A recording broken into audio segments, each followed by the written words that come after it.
"Bring me the one you hid from me," the Duke said, and the whole hall knelt, not in supplication, but in the gravitational pull of his power. His voice was not loud, but it had the density of iron, a command that rearranged the very air in the grand ballroom of Atherton House. It was a voice that did not brook questions, yet questions bloomed in the sudden silence like poisonous flowers. Who was hidden? Every ambitious mother with a daughter on display felt a cold spike of terror, a fear that they had somehow miscalculated, that their prized, polished jewel had been overlooked for some secret, more valuable stone. I felt nothing, because I was not a stone. I was the dust in the corner, the shadow behind the potted palm. I was not hidden, I was simply erased. My stepmother, Lady Seraphina, had seen to it. My dress was the color of a winter mouse, a shade so devoid of life it seemed to drink the light around it. The fit was deliberately poor, pinching at the shoulders and hanging loose at the waist, an artist's rendering of awkwardness. My station for the evening was a small alcove near the musicians' gallery, a tactical position of such brilliant cruelty that I almost had to admire it. From here, I was technically present, satisfying my father's weak insistence that I attend, yet I was entirely invisible to the main thoroughfares of the room. I could see everything: my beautiful stepsister, Rosamond, radiant in silk the color of dawn, holding court with a circle of admirers; my father, Lord Alastair, looking vaguely pleased and deeply uncomfortable, as he always did; and Seraphina, a regal serpent in emerald green, her eyes sweeping the room, calculating, assessing, ensuring every piece on her board was perfectly placed. My piece was off the board entirely. "Poor Alara," I had heard Seraphina murmur to the Countess of Glynde earlier, her voice a confection of pity. "Such a delicate constitution. She finds these large gatherings overwhelming. A retiring nature, you see, so unlike my Rosamond." It was a lie spun from the thread of truth. I was retiring because I had been retired. I was overwhelmed because the weight of my own worthlessness, a burden placed upon me piece by piece over 10 years, was fantastically heavy. I did not look at the dancers. Instead, I studied the ceiling, the intricate plasterwork of the cornices, the way the barrel vaulting distributed the immense weight of the roof. The architecture was honest. A buttress did not pretend to be a gilded mirror. A load-bearing column did not whisper lies about its purpose. It simply was, and it held everything up. I found a strange comfort in that. The arrival of Duke Alaric of Blackwood had been a shockwave. He was a man who existed more in rumor than in reality. The Iron Duke, they called him. Impossibly wealthy, ruthlessly powerful, and a recluse for the better part of a decade, ever since his younger brother's tragic death. He was not supposed to be here. Yet, here he was, standing near the grand entrance, a figure of stark black against the glittering pastels of the assembly. He did not smile or greet anyone. He simply watched, his face a mask of severe, unreadable stillness. The music faltered. Laughter died in throats. He was the hawk that had appeared in the dovecote, and every fluttery creature within fell silent. I watched him because he was more interesting than the dancers. His stillness was a presence, not an absence. It was the stillness of a hunting cat, of a storm gathering on the horizon. His eyes, which I could just make out from my shadowed corner, were not cold, as the rumors claimed. They were watchful. They were assessing. They swept over the preening debutantes, the posturing young lords, the anxious matriarchs, and I saw a flicker of something in them. Not contempt, but a profound disinterest, as if he were a geologist examining a tray of common pebbles. And then his eyes stopped. They stopped on my corner, on the space obscured by the lush green leaves of the palm. I felt the weight of his gaze like a physical touch, a sudden pressure on my skin. He couldn't be looking at me. He was surely looking at the tapestry behind me, a rather fine depiction of a griffin hunt. I shrank further into the shadows, a reflexive action honed by years of practice. That was when our host, Lord Atherton, ever the sycophant, had glided to the Duke's side. "Your Grace," he'd boomed, his voice unnaturally loud in the quiet hall. "A rare honor. May I know who you might favor with the first dance? Any lady here would be overcome." The Duke's gaze did not waver from my alcove. He did not look at the blushing Rosamond or the trembling Lady Annabel. He looked into the shadows. And then he spoke the words that broke the world. "Bring me the one you hid from me." A wave of confusion rippled through the hall. Lord Atherton blinked, his smile faltering. "Your Grace? I do not understand. All the ladies of the house are presented." "Not all," the Duke said, and his voice was flat, final. He raised a single black-gloved hand and pointed. Not at the tapestry, not at the wall. He pointed directly at the potted palm. He pointed at me. Her. If silence had a sound, it was the collective, sharp intake of breath from 200 people. I felt the blood drain from my face. This was a joke. It had to be a cruel, elaborate joke, a public humiliation far worse than being ignored. My heart hammered against my ribs like a trapped bird. Seraphina's face was a study in theatrical disbelief, quickly hardening into fury. Her eyes darted towards me, and in them I saw a flash of pure, unadulterated hatred. I had ruined her night. I, the invisible thing, had drawn the eye of the one man she would have given anything to impress upon Rosamond. My stepdaughter, Ilara," Seraphina stammered, forcing a brittle laugh. "Your Grace, you are too kind to notice her. She is unwell. The heat, you see. She looks perfectly well to me," the Duke cut in, his voice leaving no room for argument. "Bring her." There was no refusing. The command was absolute. My stepmother's face was pale with rage as she navigated the floor. Her fingers dug into my arm like talons when she reached me, her whisper a venomous hiss in my ear. "What did you do? Whatever game you are playing, you will pay for it." I had done nothing. My greatest crime had been to exist in his line of sight. She pulled me from my hiding place, and I felt like a creature dragged from its burrow into the blinding sun. 200 pairs of eyes were on me, dissecting my mousy dress, my plain face, my terrified posture. I kept my own eyes on the floor, on the polished marble that reflected the glittering chandeliers like a broken sky. I was presented before him like a sacrifice. I did not dare look up. I could feel his presence, a towering column of stillness and silence. A black-gloved hand entered my field of vision. It was offered to me. After a frozen moment, I placed my own trembling, bare hand into it. His grip was firm, cool, and surprisingly gentle. He led me to the center of the floor, the other dancers parting before us like the Red Sea. The musicians, jolted from their stupor, began to play a slow, hesitant waltz. He placed a hand on the small of my back, and the warmth of it seeped through the cheap fabric of my dress. It was the first time a man had touched me with anything other than accidental pity.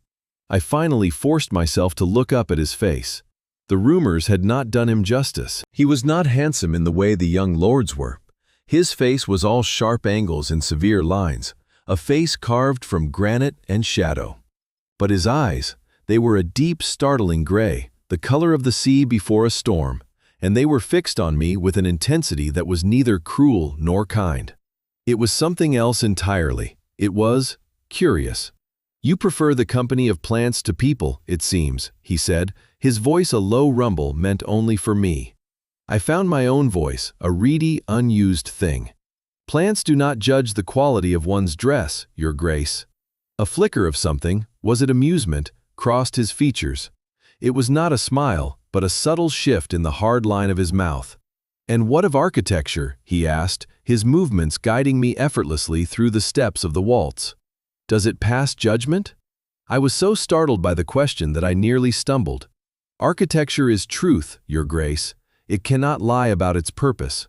"An astute observation," he murmured. We danced in silence for another moment, the eyes of the entire assembly burning into my back. I felt Seraphina's glare like a physical heat. The Duke seemed utterly oblivious to it all. He was an island, and he had, for some inexplicable reason, pulled me onto it with him. As the music drew to a close, he did not immediately release me. He held my gaze for a beat longer. "There is a Roman aqueduct on my northern estate," he said, his voice quiet but clear. "Its keystone is failing. I have read a certain monograph on ancient stress dynamics published under the name E. Vance. The author argued for a counterintuitive method of repair. I wonder if he would be available for consultation. My blood ran cold. E. Vance. Ilara Vance. A paper I had submitted to a small, obscure architectural journal 3 years ago. A flight of academic fancy I never imagined anyone of consequence would ever read. My secret world, the one thing that was truly mine, had just been laid bare in the middle of a ballroom. He knew. Somehow, he knew. He released my hand and gave a slight, formal bow. "Thank you for the dance, Miss Vance." Then he turned, and without another word to anyone, walked out of the ballroom, leaving behind a maelstrom of shock, fury, and a single, terrified girl who had just been seen for the very first time. The days that followed were a special kind of hell. Serafina did not shout. Shouting was for fishwives. She employed a far more effective form of punishment, a chilling, silent contempt. She spoke to me only through servants, her gaze sliding over me as if I were a piece of furniture she had decided to discard. My father, true to form, barricaded himself in his study, avoiding the fallout. Rosamond tried to speak to me once, her lovely face creased with confusion. "What did the Duke want with you, Ilara? Everyone is talking. Serafina is unwell." I could not answer her. I did not have an answer. I spent my hours in the dusty, neglected library, my mind a turbulent sea of fear and a fragile, terrifying new emotion. Hope. It felt like swallowing glass. Every scenario I imagined was bleak. The Duke was toying with me. He would expose me as a fraud. He would humiliate me publicly to make some obscure point. The hope was the most painful part, a tiny green shoot pushing its way through solid rock, destined to be crushed. Then the letter arrived. It was not delivered by a common footman, but by one of the Duke of Blackwood's own liveried men, a seal of black wax bearing the grim sigil of a wolf's head pressed into its surface. Serafina could not intercept it, could not hide it. The summons was public, its arrival an event in itself. It was addressed to me, Miss Ilara Vance. It was a request, phrased as such, but with the weight of a command, for my presence at Blackwood House the following afternoon. The stated purpose, to discuss matters of architectural significance. Serafina's control finally snapped. She cornered me in the hallway, her face a mask of cold fury. "I do not know what sorcery you have worked, you little gray mouse," she hissed, her voice low and dangerous. "But understand this, you will go to this meeting. You will be dull. You will be stupid. You will convince him that he has made a grave mistake and that his time is better spent with people of his own class. If you do anything to encourage this fascination, I will make the rest of your life here so unbearable you will wish you had never been born." The threat was not idle. I knew she was capable of it. The next day, I was sent in the plainest carriage with only a sour-faced lady's maid for a chaperone. Blackwood House was not a house. It was a fortress of gray stone that loomed over the fashionable square, consuming the sunlight. It was severe, imposing, and utterly magnificent. The interior was not opulent, but it spoke of immense old wealth. Dark wood, heavy tapestries, and silence. The air itself seemed ancient and still. I was led not to a drawing room, but to the library. My breath caught in my throat. It was the most beautiful room I had ever seen. 2 stories high, with walls lined from floor to ceiling with books, accessible by a rolling ladder of dark, polished mahogany. A huge globe stood in one corner, and vast maps were laid out on a table the size of a small boat. The air smelled of leather, paper, and beeswax. And there, standing by the fire, was the Duke. He was dressed not in formal evening wear, but in simple, well-cut day clothes. He looked less like a duke and more like a scholar. "Miss Vance," he said, his voice even, "thank you for coming." He gestured to the maps on the table. "Please." The maid was dismissed to a waiting room, and we were alone. The impropriety of it was staggering, but he seemed a man who cared little for such conventions. I approached the table, my heart thudding. He had unrolled a series of detailed architectural drawings and surveys. They were of the aqueduct he had mentioned. For an hour we did not speak of the ball. We did not speak of society or my family. We spoke of stone. We spoke of load-bearing arches, of hydraulic pressure, of the subtle genius of Roman engineering. He was not testing me, he was consulting me. He listened, truly listened, to my theories, his gray eyes fixed on the drawings as I pointed out areas of weakness, as I explained my idea for a series of relieving arches that would redistribute the weight without compromising the original structure. My nervousness dissolved, replaced by a pure, clean passion for my subject. In that room, I was not plain Ilara, the unwanted stepdaughter. I was E. Vance, an expert in my field. "Your paper," he said at last, looking up from the plans and directly at me, "was the most insightful piece of structural analysis I have read in a decade." I confess, I had my staff make inquiries about the author. A quiet gentleman, they were told, who kept to himself at the university library. A description that did not quite fit the intellectual vigor of the prose. He paused. It took some effort to discover the truth. I used a pseudonym, Your Grace," I stammered, the fear returning. A woman's name on such a paper would not have been taken seriously. "I am aware," he said, and there was a hard edge to his voice. "It is a foolish world that values the gender of the architect over the strength of the design." He looked at me, and his expression was intense. "I am not interested in the world's foolishness. I am interested in competence. You are competent, Miss Vance. Extraordinarily so." I didn't know how to respond. The words were so simple, so direct, and yet they struck me with the force of a physical blow. Competent. It was a word no one had ever used to describe me. I was quiet, plain, shy, difficult, but never competent. As I prepared to leave, he noticed the thin, worn shawl I wore. Without a word, he went to a chest in the corner and took out a heavy cashmere wrap of a deep blue color. "The evenings are still cool," he said, his tone matter-of-fact as he draped it over my shoulders. It was incredibly soft and warm. "Keep it." It was not a gift given with flourish or sentiment, but a practical gesture, a simple act of care that felt more intimate than any flowery compliment. He then pressed a heavy, leather-bound book into my hands. It was an early edition of Vitruvius's De Architectura, lavishly illustrated. "A reference for your work on the aqueduct," he said, as if it were a common textbook and not a priceless artifact. I walked out of Blackwood House in a daze, wrapped in his shawl, clutching his book. Serafina's threats seemed to come from another lifetime. The Duke had not been toying with me. He had not been making a point. He had simply looked into the darkest corner of a ballroom, past the dowdy dress and the frightened posture, and seen me. That first meeting set the pattern for the weeks that followed. Twice, sometimes 3 times a week, a summons would arrive. We met in his library, in the quiet galleries of museums before they opened to the public, and once we traveled with a chaperone to the estate itself to view the aqueduct. Each meeting was ostensibly about the restoration project, but our conversations spiraled outwards, from architecture to philosophy, from history to the stars.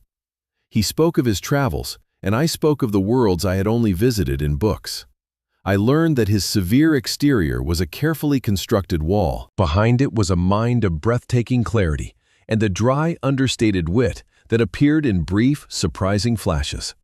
He never complimented my appearance, for which I was grateful. Instead, he complimented my mind.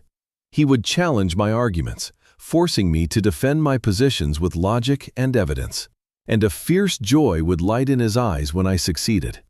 I felt my own mind sharpening, my confidence growing like a vine in the sun. I began to speak more, my voice losing its hesitant, reedy quality. I was unfurling. Serafina was beside herself with rage. The whispers of society were growing louder. The Iron Duke, who had not looked at a woman in 10 years, was spending all his time with the plain, forgotten stepdaughter of Lord Alastair. It was a scandal, an impossibility, and it was glorious. She tried to forbid my visits, but she could not. A direct refusal to the Duke of Blackwood was unthinkable, so she resorted to subtler cruelties. My meager allowance was cut off. My favorite books would disappear from the library. The servants were instructed to ignore my requests. It was a war of 1,000 tiny cuts designed to remind me of my place. But it no longer worked. I had a place now, a place where I was valued, and it was a fortress she could not breach. The turning point, the moment I understood the true depth of his character, came during our visit to his country estate, Blackwood Manor. It was a magnificent, sprawling Gothic structure that he seemed to have little affection for. Our purpose was to inspect the failing aqueduct, but after our work was done, he led me on a walk through the overgrown gardens. We came to a clearing where the foundations of a small building had been laid, now choked with weeds. It was a folly, designed in the classical style, but left unfinished. He stopped before the stones, his face losing its usual composed stillness. A deep, profound sadness settled in his eyes. "My brother Leo," he said, his voice rougher than I had ever heard it. He was the architect in the family. I was just the pragmatist. We were designing this together, a small temple to reason and light, he called it. He ran a hand over a moss-covered block of granite. He was killed in a riding accident just there. He gestured to a field beyond the trees. He was 17. I was supposed to be with him that morning, but I was buried in estate papers. I never saw him again. The confession hung in the air between us, raw and heavy. The legendary Iron Duke, the cold, unfeeling recluse, was a man hollowed out by grief and guilt. His solitude was not arrogance, it was penance. He had sealed himself away not from the world, but from the memory of his own failure to protect the person he loved most. "He would have loved your work on the aqueduct," I said softly, the only words of comfort I could find. "He would have admired the elegance of your solution." Alaric, I had begun to think of him as Alaric in the privacy of my own mind, looked at me, and the raw vulnerability in his gaze made my chest ache. "No one has spoken his name to me in 10 years, he said quietly. "They think it will cause me pain. They don't understand that the silence is the thing that hurts." As we walked back towards the manor, I was explaining a detail from my proposed design for the Follies portico, my hands sketching the shapes in the air as I spoke. In my enthusiasm, my fingers brushed against his. He stopped, and his hand closed around mine. It was not a polite, formal touch like in the ballroom. His fingers intertwined with mine, his thumb stroking the back of my hand. The touch was a revelation, a silent, declarative statement that shot through me like lightning. It was more than respect, more than intellectual camaraderie. It was something deeper, something terrifying and wonderful. He did not smile. He never smiled. But the severity of his expression softened, the hard lines around his eyes easing. "You have brought life back to these stones, Ilara," he murmured, using my given name for the first time. I had forgotten what it was like to build something. In that moment, standing in the fading light of the afternoon with my hand in his, I allowed myself to hope. It no longer felt like swallowing glass. It felt like breathing for the first time. And I knew, with a certainty that frightened me, that I was falling in love with the Iron Duke. I also knew that Serafina would never, ever allow it. I was a mouse who had befriended an eagle, and she was the serpent in the grass, waiting for her moment to strike. The strike came sooner, and with more venom than I could have imagined. Serafina understood that her campaign of petty torments was failing. I was slipping from her grasp, and in doing so, I was making her a laughingstock. The plain girl she had tried to hide was now the object of the entire season's gossip, and the Duke's continued, public favor was a direct affront to her authority. She needed to end it, decisively and brutally. Her first move was one of insidious cunning. A letter arrived for me from Blackwood Manor. I recognized the Duke's crisp, angular script at once. My heart leaped. I took it to my room, a sanctuary of sorts, to read it in private. The letter was short. It was a formal, cool dismissal. He wrote that our architectural consultations were no longer required, that he had decided to engage a more professional firm from the city. He thanked me for my amateur contributions and wished me well in finding a suitable match. It was signed, simply, Blackwood.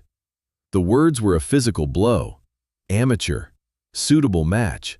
It was a slap in the face, a complete negation of everything that had passed between us. The intimacy of our conversations, the shared vulnerability, the touch of his hand, it was all a lie, a rich man's fleeting amusement. The hope that had bloomed so brightly within me withered and died, leaving a black, acrid ash in its place. I wept. I crumpled the letter, my body racked with sobs of such profound humiliation that I thought my heart would break. He was just like all the others. He had seen my plainness, my unworthiness, and had simply tired of the game. For 2 days, I was a ghost. I did not eat. I did not leave my room. Serafina watched me with a look of triumphant satisfaction. She had won. She had proven to me that I was nothing. On the 3rd day, she came to my room, her expression one of predatory concern. "My poor Alara," she said, her voice dripping with false sympathy. "I heard about the Duke, a passing fancy. Men like that are easily bored. But do not despair. I have not been idle on your behalf." She sat on the edge of my bed, her perfume cloying and suffocating. "I have secured a most advantageous match for you, Baron Croft." Baron Croft. The name was a stain. He was an old man, twice widowed, with a reputation for drink and cruelty. His lands were mortgaged to the hilt, and he was desperate for a wife with any kind of connection to wealth. He was vile. "No," I whispered, the word barely audible.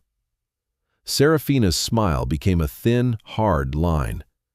"Oh, it is not a request. Your father has already given his consent. The contracts are being drawn up. You will be married within the month." She leaned closer, her voice dropping to a conspiratorial hiss. "You see, dear Alara, you have become a liability. Your little flirtation with the Duke has made you notorious. No respectable young man will have you now. The Baron is the best you can hope for. Unless, of course, you'd prefer complete ruin."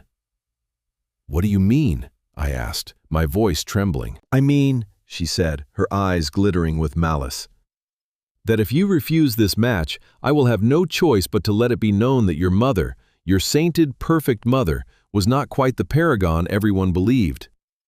A little affair before she married your father, a child born prematurely, your legitimacy would be questioned. Your father's name would be dragged through the mud, and my dear Rosamond's own match would be utterly destroyed by the scandal." She stood up, smoothing her dress. "The choice is yours, a comfortable life as a baroness, or you can drag your entire family into the gutter with you. I do hope you'll be sensible." She left me in the ruins of my own life. It was a checkmate. She had lied, of course. My mother had been a woman of unimpeachable character. But a lie, repeated often enough by a woman of Serafina's social standing, becomes a kind of truth.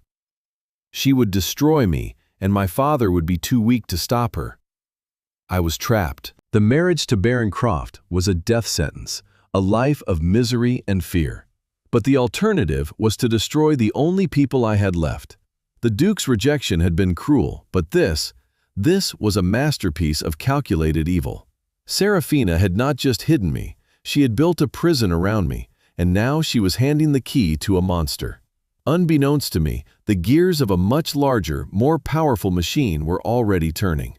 The Duke of Blackwood had not sent that letter. He had been waiting for my reply to his own, a letter that had invited me to see the final, approved plans for the folly we had spoken of. A letter that had spoken of building a future. When days passed with no response, he grew concerned.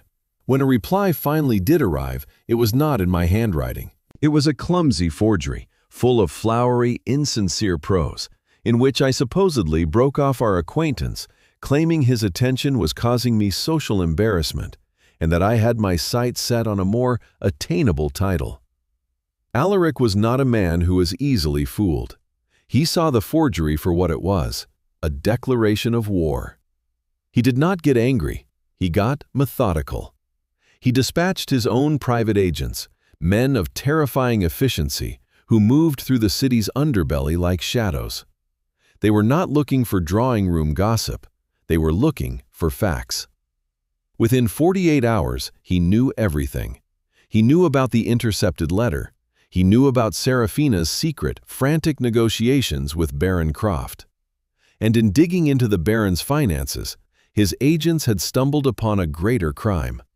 They had uncovered discrepancies in the management of the trust my mother had left me, a trust my father and Serafina controlled. For years, Serafina had been systematically siphoning funds from my inheritance to pay for her own lavish lifestyle and Rosamond's dowry. My supposed poverty was an illusion, a lie constructed to keep me dependent and powerless. The stage was set for the final act. It was not to be a public spectacle at a ball. It was to be a quiet, clinical execution. An invitation was sent from Blackwood House, a summons that could not be ignored. Lord Alistair, Lady Serafina, and Miss Rosamond were requested to attend a meeting to discuss the final details of my marriage settlement. Baron Croft was also invited. And so was I. A carriage from the Duke's own household was sent to collect me, a clear signal that I was under his protection. I entered the library of Blackwood House feeling numb, a condemned prisoner walking to her own execution. I expected to see the Baron and my family. I did not expect to see Alaric standing by the fireplace, his face carved from ice. When he saw me, the ice cracked. He crossed the room in 3 long strides, his eyes searching my face. "Are you harmed?" he asked, his voice low and urgent. I couldn't speak. I simply shook my head.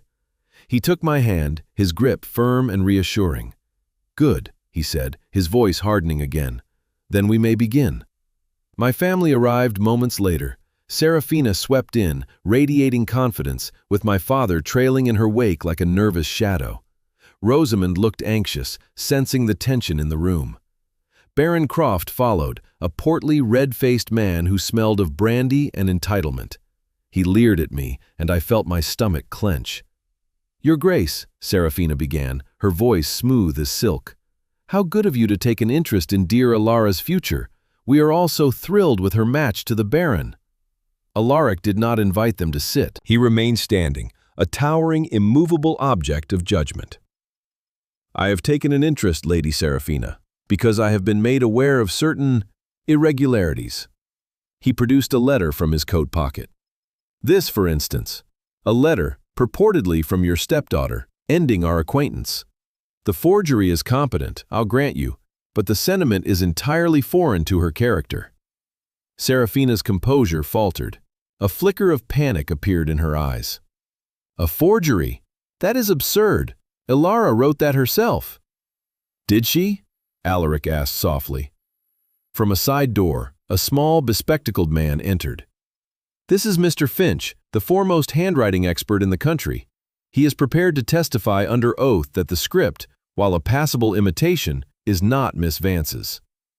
The Baron began to look uneasy. My father looked as if he was about to faint. "Furthermore," the Duke continued, his voice dropping to a dangerously quiet level, "I was curious as to why you were in such a hurry to marry your stepdaughter off to a man of the Baron's reputation."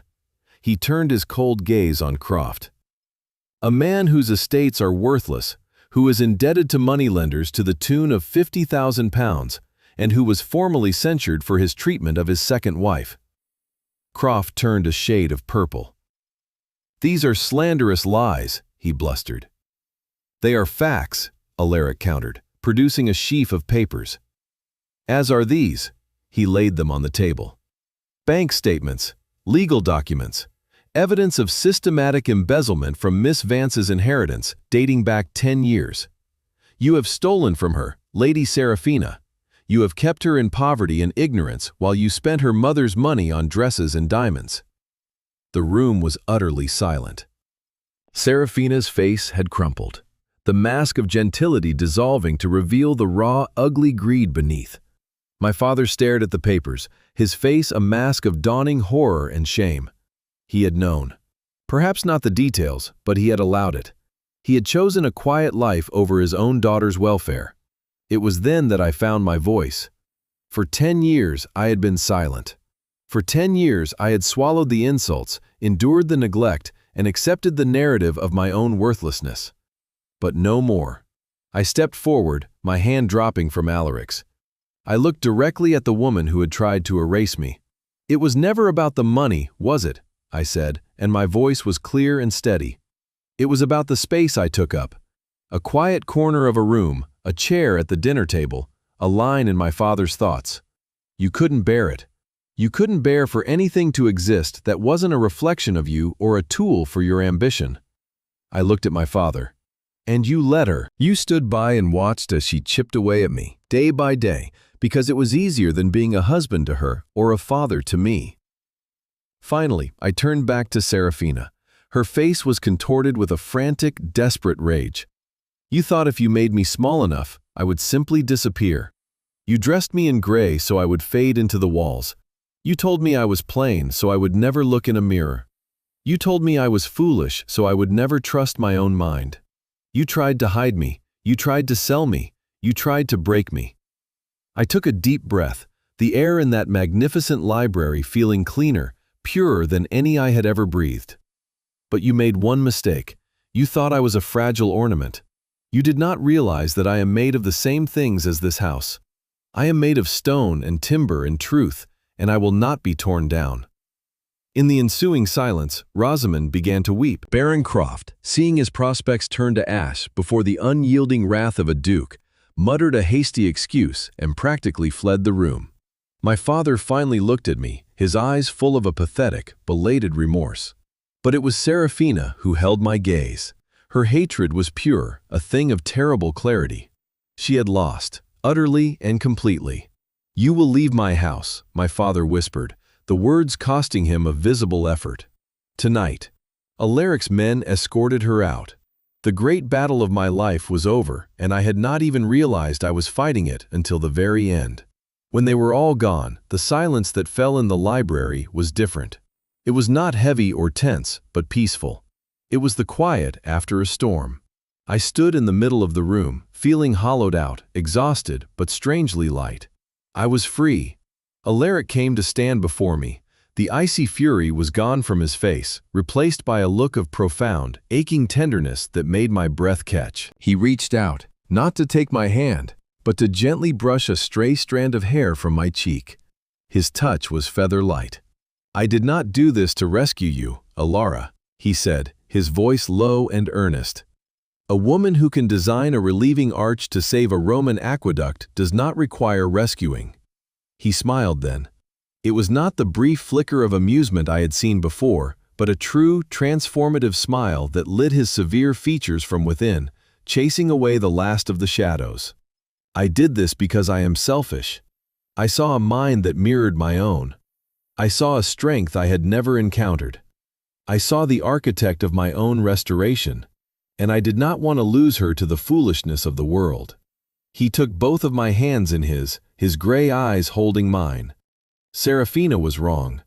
You are not made of stone and timber. You are made of light. The light was simply hidden under years of dust. I want to spend the rest of my life in that light." He paused, and I saw a flicker of vulnerability, of uncertainty in the eyes of the Iron Duke. "I am not a man of poetry, Alara. I am a man of structure, of foundations. I am asking you to be my partner, in all things. Let us build something together that will last for centuries. Marry me." The word was a quiet explosion in the silent room. Marry him. It was not a proposal born of pity or duty. It was a proposal of partnership, of equality. He was not offering me a title as a prize. He was offering me his life as a shared project. The tears that came to my eyes were not tears of sorrow or relief, but of a joy so pure and overwhelming it felt like a tidal wave. "Yes," I whispered. "Yes." He drew me closer, and his lips met mine. The kiss was not a fiery, passionate affair. It was slow and deep and certain. It was the end of a very long winter. It was the feeling of a keystone sliding perfectly into place, making the entire structure sound and whole. It was the feeling of coming home. 1 year later, I stood on the balcony of the completed folly. It was a perfect small temple of white marble, a jewel of classical reason set against the wild green of the Blackwood estate. The late afternoon sun slanted through the pillars, casting long, peaceful shadows. Alaric came to stand beside me, wrapping an arm around my waist and pulling me against his side. He was smiling that rare, wonderful smile that was reserved only for me. "It is finished," I said, looking out over the grounds. "It's beautiful." "It is," he agreed, but he was not looking at the folly. He was looking at me. "Our first project is complete." He handed me a small object, a book bound in soft, dark blue leather. I opened it. Inside, on thick, creamy paper, were my own drawings, sketches of the aqueduct, plans for the folly, designs for a new library wing at the manor, all beautifully rendered and bound. On the title page, in elegant calligraphy, were the words, "The works of Ilara Vance, Duchess of Blackwood." I traced my name with my finger. Ilara Vance. For so long it had been the name of someone invisible, someone hidden. Now it was the name of a woman who was seen, a woman who was valued, a woman who was loved. I looked from the book in my hands to the man by my side, the man who had walked into a crowded room and looked past all the glittering jewels to find the one person hidden in the shadows. He had not given me a voice, he had simply created a space where my own voice was finally loud enough to be heard. And together we would build a world.